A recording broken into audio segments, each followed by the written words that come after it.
Okay, finally number 4 is given the state space system, the system state space form below, find the state feedback that will give closed loop eigenvalues of -3 and -4. So we're going to go ahead and design state feedback here.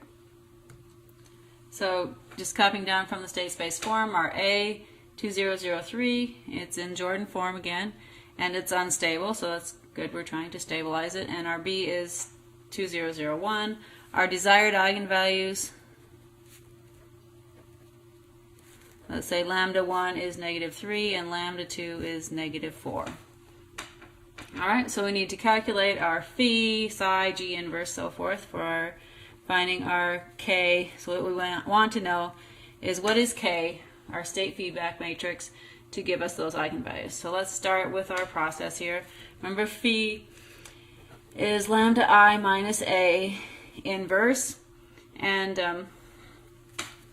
as we talked about before, we know what it looks like because we've done the form quite a few times. And so we're going to come up with 1 over lambda minus 2, 0, 0, 1 over lambda minus 3. Again, if you can go ahead and work out the inverse of a 2 by 2 if you didn't remember what the form looked like, but here it is. Then we need our psi matrix. Psi is phi times b, and so we just got our phi, 1 over lambda minus 2, 0, 0. And our b is 2, 0, 0, 1. And so our psi matrix this time is just going to be 2 over lambda minus 2.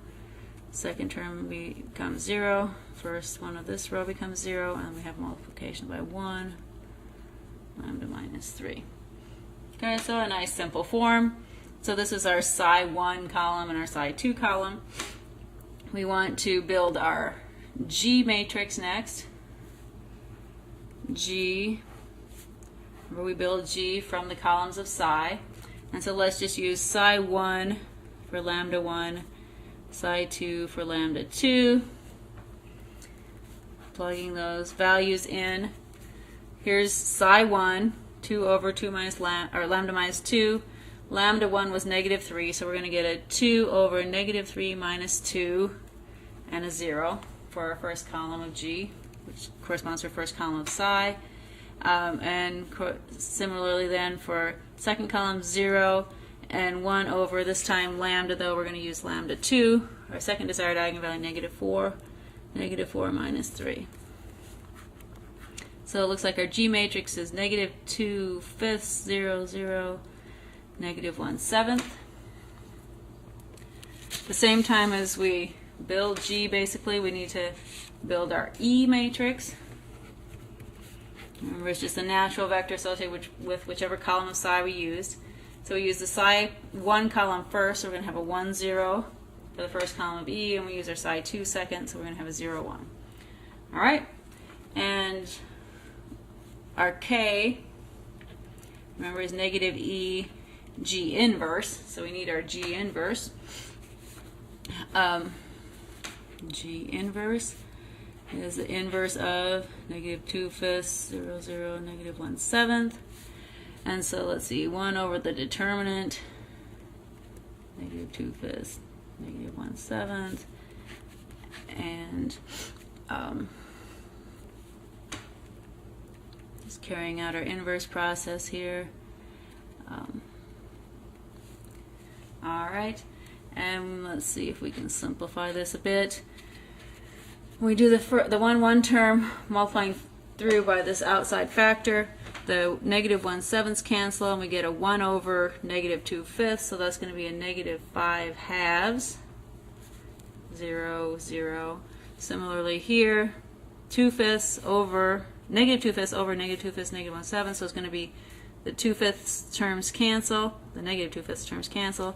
We're going to have a 1 over -7, so we're going to have a -7 for our inverse of G. So finally then K, -E G inverse. E is just the identity, so it's just going to be -G inverse And so it's going to be 5 halves, 0, 0, 7 for our control matrix, our control law here. And let's go ahead and check, just because it's always a good idea to see if you did it right. Check the eigenvalues of A minus BK. And so we're going to just look at the determinant of lambda I minus A plus BK. Alright, and that is lambda I minus A. Remember, A was just a matrix 2, 3. And so we're going to have lambda minus 2, 0, 0, lambda minus 3, and plus BK. So B was 2, 0, 0, 1, and K we just found as 5 halves, 0, 0, 7. All right. And so carrying things through a little bit, let's go ahead and bring the first term over and carry out the multiplication on the second. We're going to get 2 times 5 halves, so we're going to have 5. And we're going to get 2 times 0, 0 times 7, so it's 0. 0 times 5 halves, 0 times 1. And then finally a 0 times 0 and a 7 times 1. Alright, so things are falling together kind of nice here. So we have the determinant of adding these together. We're going to have lambda minus 2 plus 5, so lambda plus 3, 0, 0, lambda minus 3 plus 7, so lambda plus 4. And when we take that determinant, we're going to get lambda plus 3, lambda plus 4, minus 0, set that equal to 0, and we see our fact is already nice and factored, and it tells us that our lambda is equal to negative 3 and, whoops, negative 4, the desired eigenvalues that we were looking for. So we got the problem right.